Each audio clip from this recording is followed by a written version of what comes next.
Here's a demonstration on how to use watercolor the correct way. First, you have your water and your watercolors and a brush.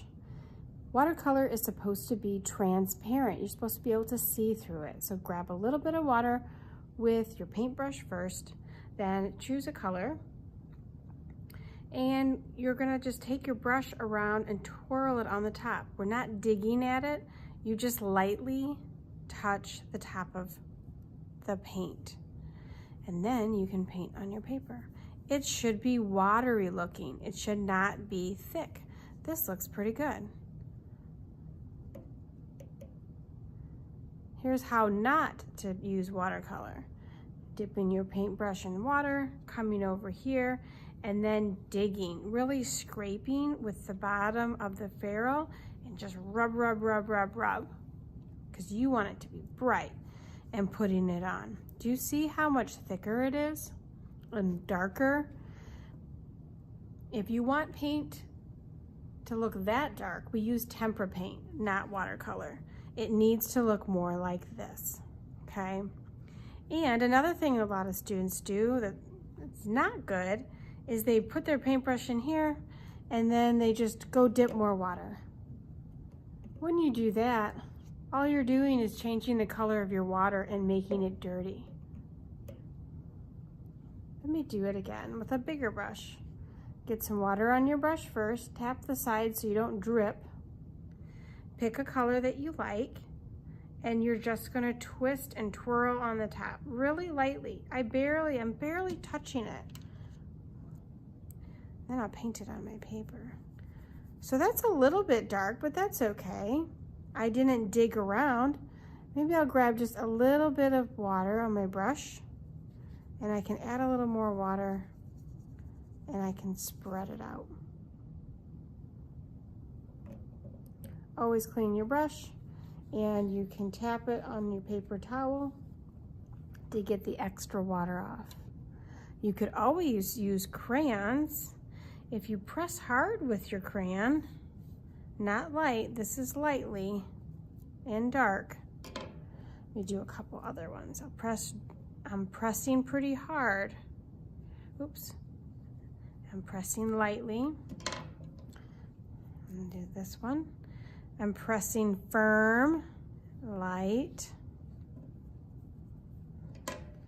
Again, I'm gonna press firm, and I'm not holding it back here. I'm holding it really close to the end. Maybe I'll put a dot in there. And over here, I'll do it lightly. I'm gonna show you the difference. I'm gonna press, oops, see? I should have held it closer. So I'm gonna hold this at the bottom. Or, remember, broken crayons still work. It's just broken. Now it's shorter. So take some of your paper off. All right, pressing firm and light. Okay, now I'm gonna go over these with watercolor and see what it does. I'm gonna use my, I'll use my little brush. Grab a little bit of water, choose a color you like. I think I'm going to use blue. There's already some water in here. So I'm just gonna lightly touch the top. I don't need much.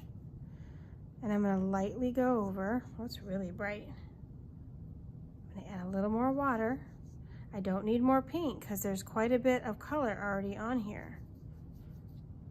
And you can see that the watercolor is being resisted by the crayon.